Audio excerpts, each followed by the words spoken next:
Now, if I talk about one more numerical that is to be solved using a two-phase method. Okay, that two-phase method that I have to use for solving LPP, linear programming problem. Objective function here it is given as min z, that is 5x1 plus 2x2 plus 10x3.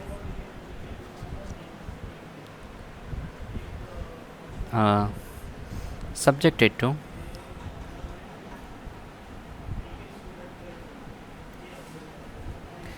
x1 minus x3 is less than or equals to 10, x2 plus x3 is greater than or equals to 10, and such that x1, x2, x3 all are greater than or equals to 0.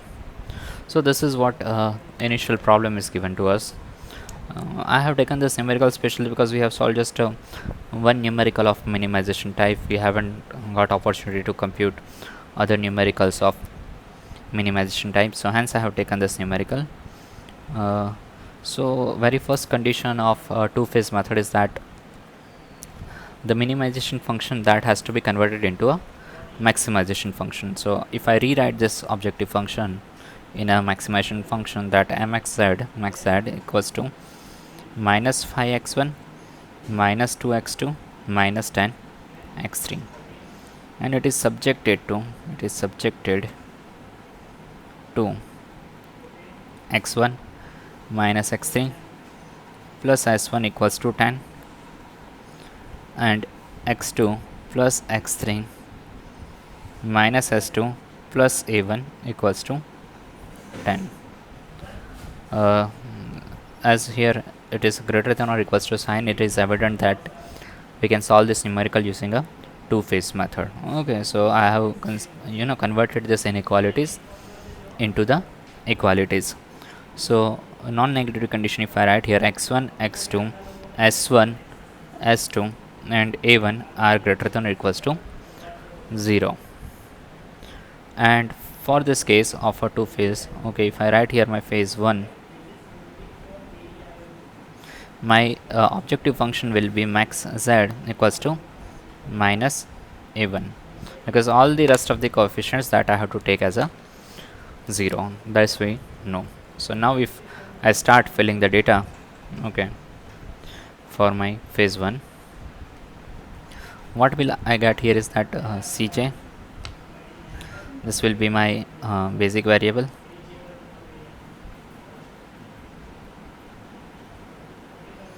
this is my solution column. Here I will have x1, x2, x3, s1, s2 and a1. Here I'll have x3 variable as well, okay, that I forgot to mention, but now it is mentioned. This will be my replacement ratio, and this all variables will be my 0, and here I will have minus 1. So my header is ready over here. Now if I make an attempt to fill all these cells,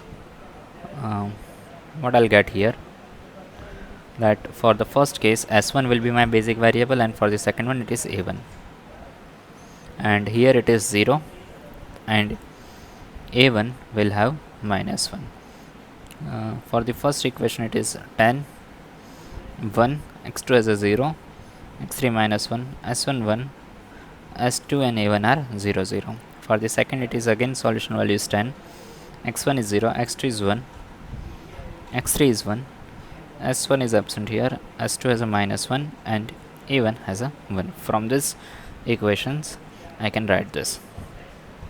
So now the second part that we have to do over here is that I require to compute the value of zj parameter. So if I do that, if I make an attempt to compute a zj here, it will be minus 10. This is 0, minus 1, minus 1, 0, minus minus plus 1, and this will be minus 1. If I do a zj minus cj in this case, this is 0, this is minus 1, this is again my minus 1, 0, plus 1, minus 1, minus minus 1, it will be plus 1. So minus 1 plus 1, that is a 0. So it is evident that we always have two options in this case as our entering variable. Either I can allow x2 variable to enter, or I may allow x3 variable as a entering variable. So if I am doing so, in this case what will happen, that this variable, let us take x2 as our incoming variable. So in that case this will become my key column. Yes, this will become my key column. This division is not possible, it is restricted, and 0 divided by 1, that will be my 0. 10 divided by 1, that will be my 10. Yes, 10 divided by 0 is not possible, and 10 divided by 1, that will be my 10. So this is my key row.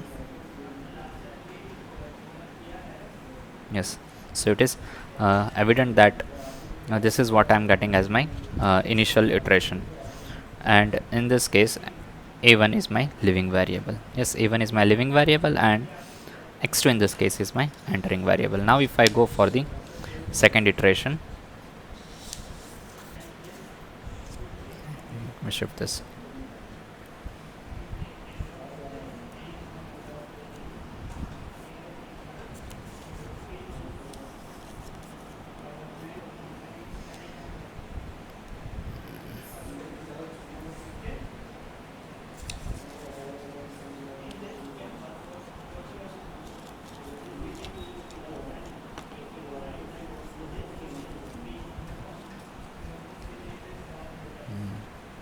Yes, this is still visible. Okay, let me put another page over here so that it may be visible to us all. Okay, so s1 variable and a1 variable that we had as our initial iteration.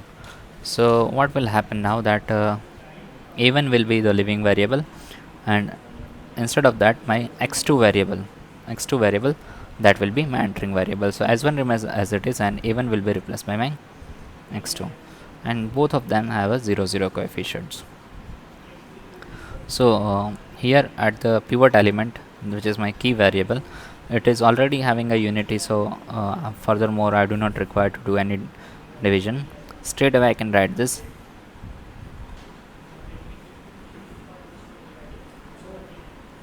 and s1 it is already has a 0 over here.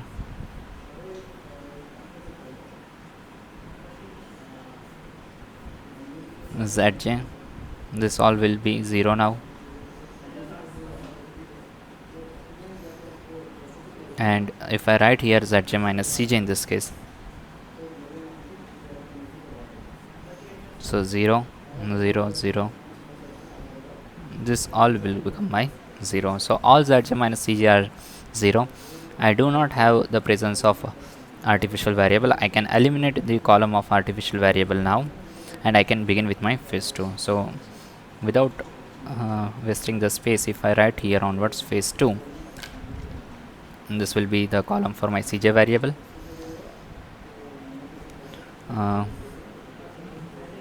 Then in this case it will be my basic variable, solution column. This is my x1, x2, x3, s1 and s2. And in original objective function, as it was of maximization type, it was of minimization type, I converted that into maximization, and their coefficients were -5, -2 and -10. Yes, -5, -2 and -10. So I have rewritten them, and these two are 0 0. And in this table I can see that the s1 and a1 sorry, yes, the s1 and x2 are my key variables. So if I write them,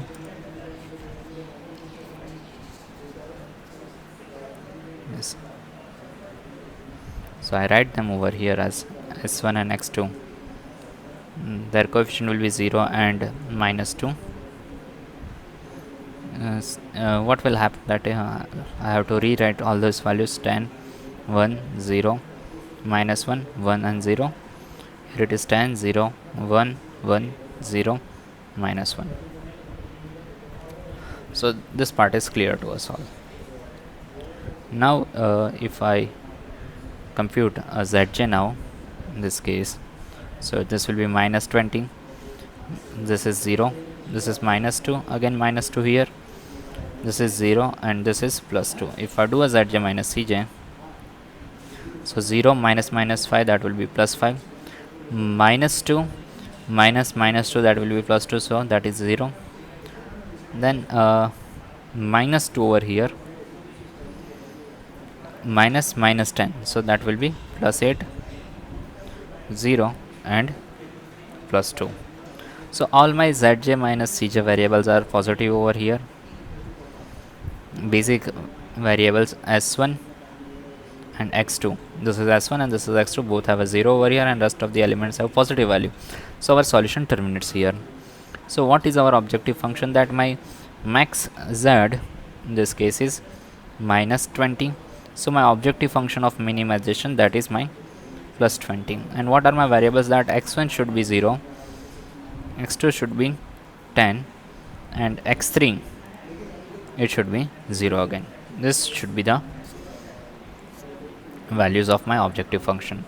So I hope that this part is again clear, that we are getting this solution. X2 as a 10, objective function minimization is 20, okay, and the remaining two variables, they are not providing any inputs. So now after solving this numerical, this part, I have to discuss about a new topic which is referred as our duality. Let me write here the topic, that is our duality.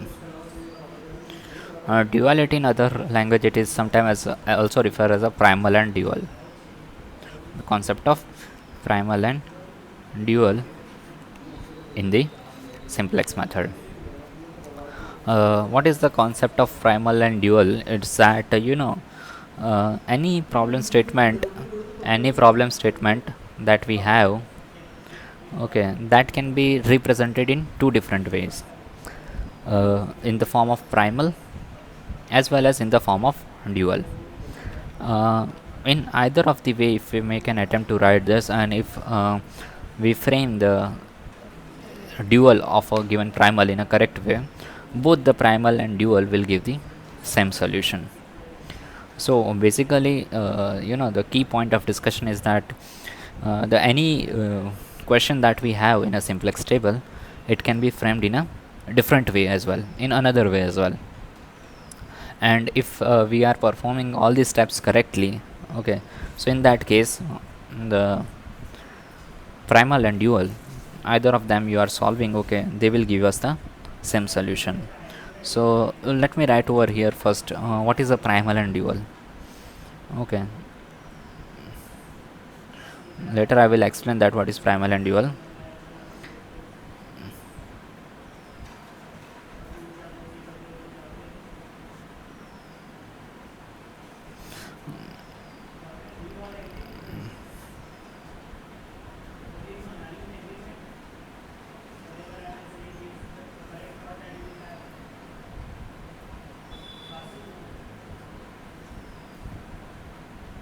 Yes, this is any problem statement that is given to us which is of maximization type. Max z equals to 8x1 plus 4x2, subjected to two constant equations. Let me add over here one more constraint, if I am framing it at my own, because it will be relatively easy for us to understand. Let me write here.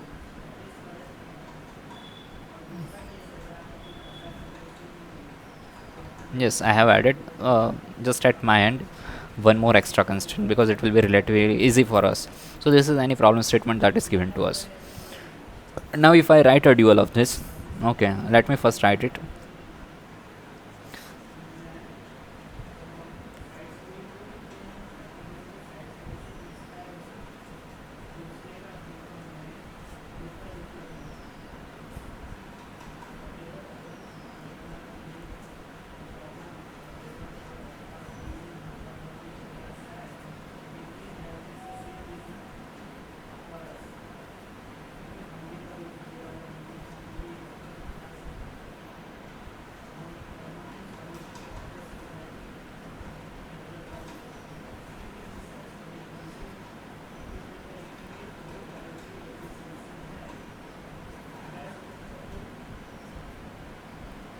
Yes, so this is the dual of the given primal, as you can see here. What we have done in this case, if I want to show to you, so whatever the coefficients we have of Cj values in a primal, those Cj values will come on the solution side of our dual. Yes, this part is clear. Whatever the constraints you have value over here, okay, this will go in the objective function. So this two we have swiped. Yes, this two we have swiped. Objective function coefficients are the solution values, and the solution values that we have, they are objective functions.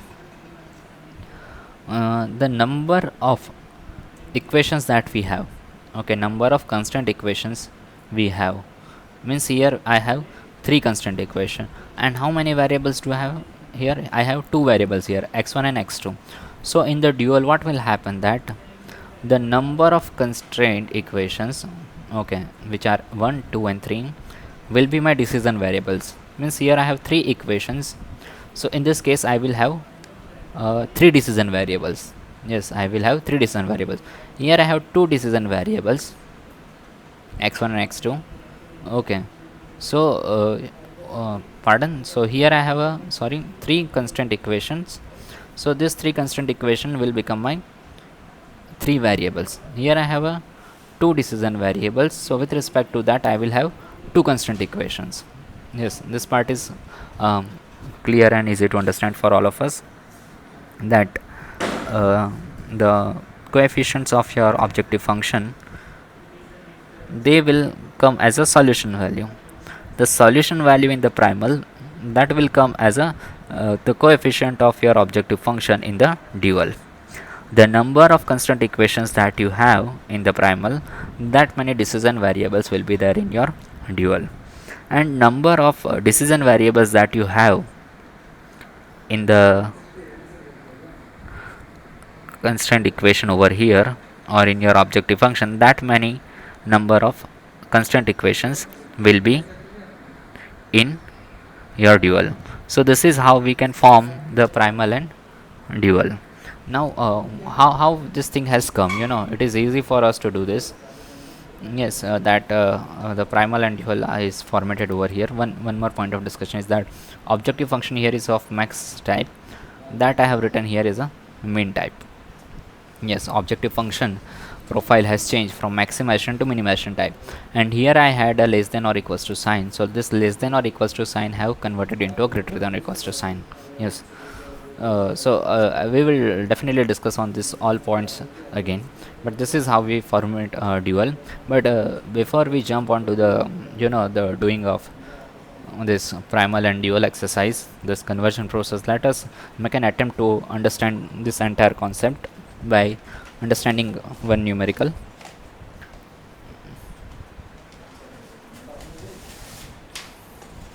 So for that purpose, if I take one numerical over here,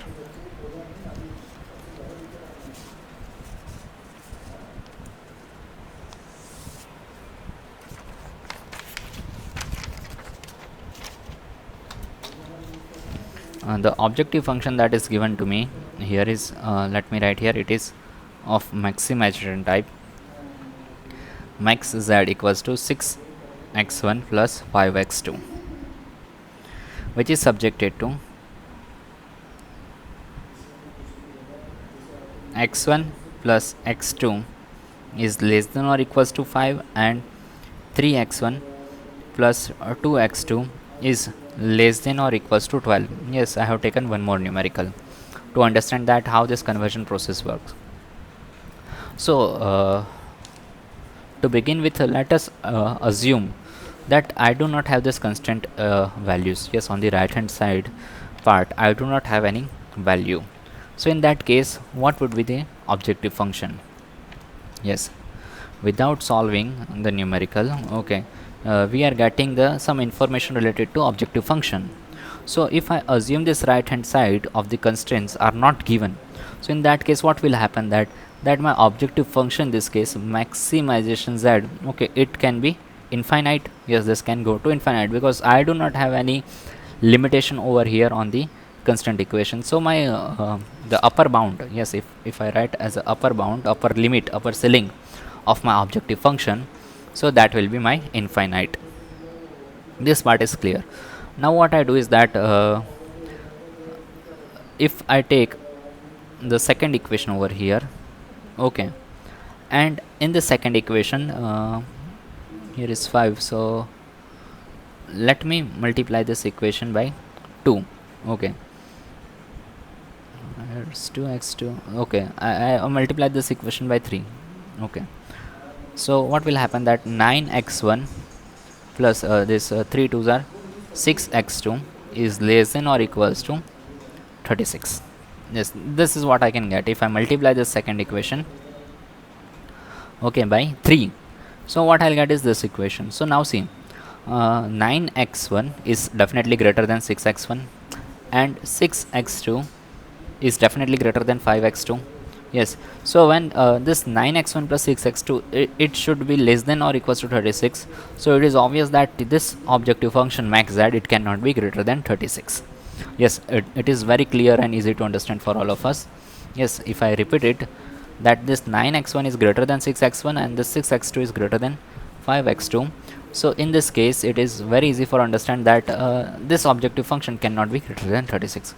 So now my new upper bound in this case, it is my 36. Yes, this is easy for us to understand. Now if I take this equation and if I multiply this by 6, okay, let me multiply this equation by 6. So what I'll get is 6x1 plus 6x2 is less than or equals to 30.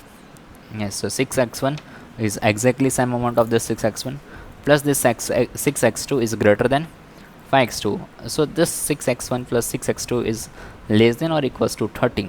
Yes, so in that case this objective function has a upper ceiling of 30. The value cannot be more than 30. Yes, so this is again easy for us to understand.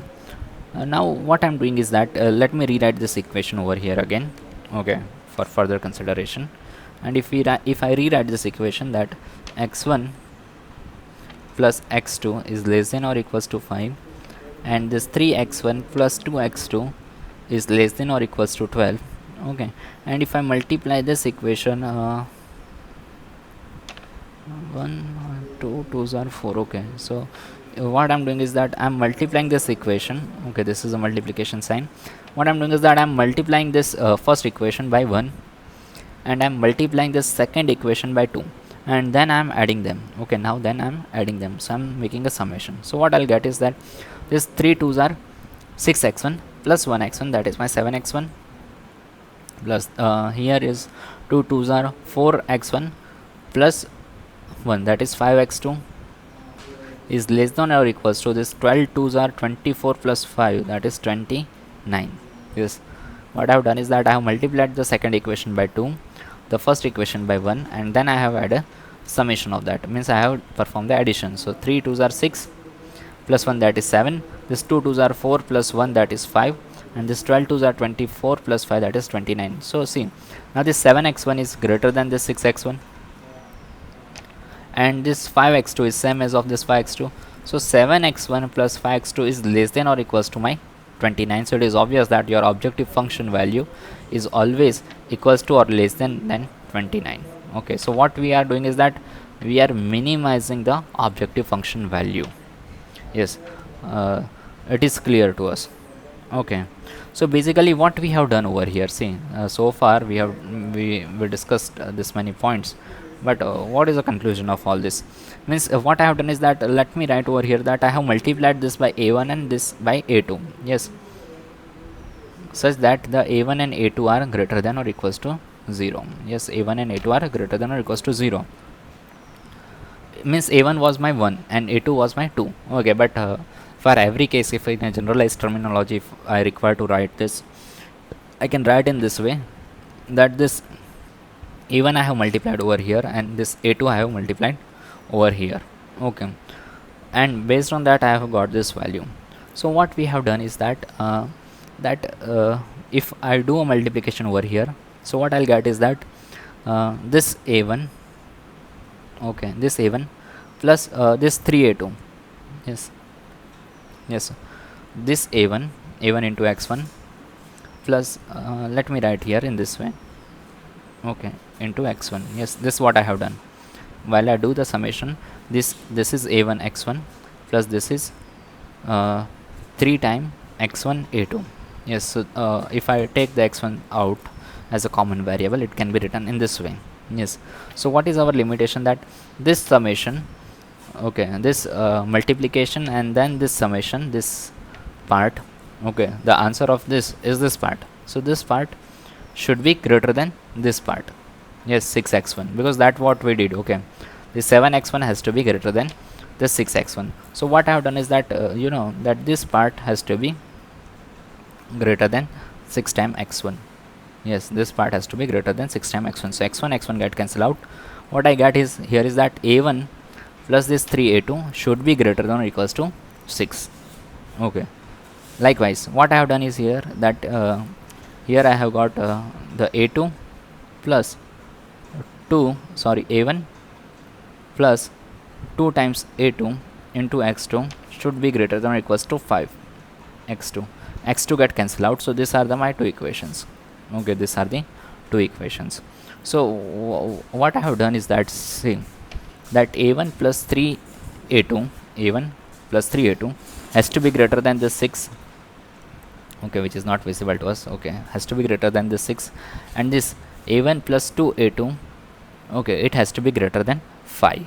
Okay, so we have done this thing in such a way that this upper ceiling should be minimized. Yes, this upper ceiling should be minimized.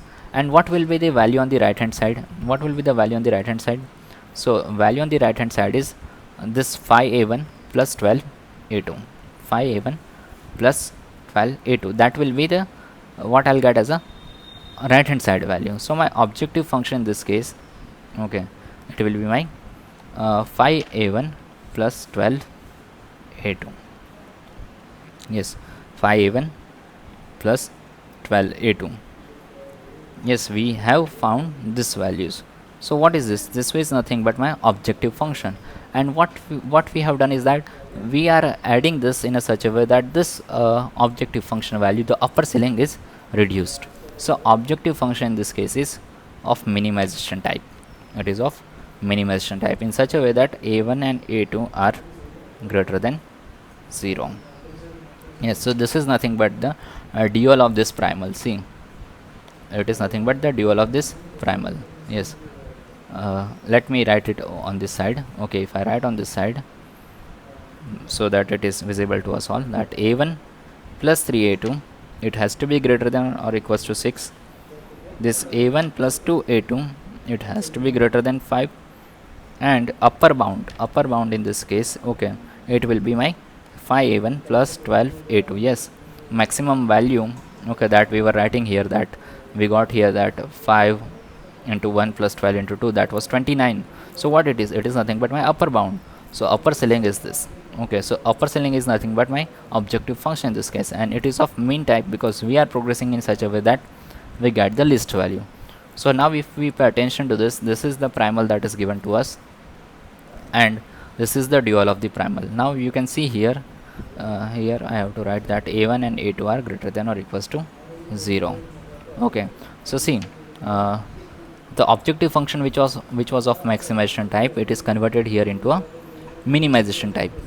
Yes, and the solution values that I got here, which are my coefficient, or they are the values, they are the Cj values of my objective function here.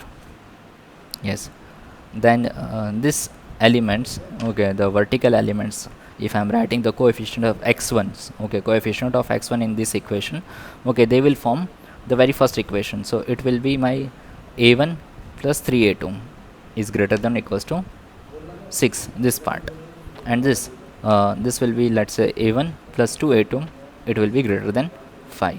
So inequalities which were over here as of less than or equals to, they are converted here into a greater than or equals to type.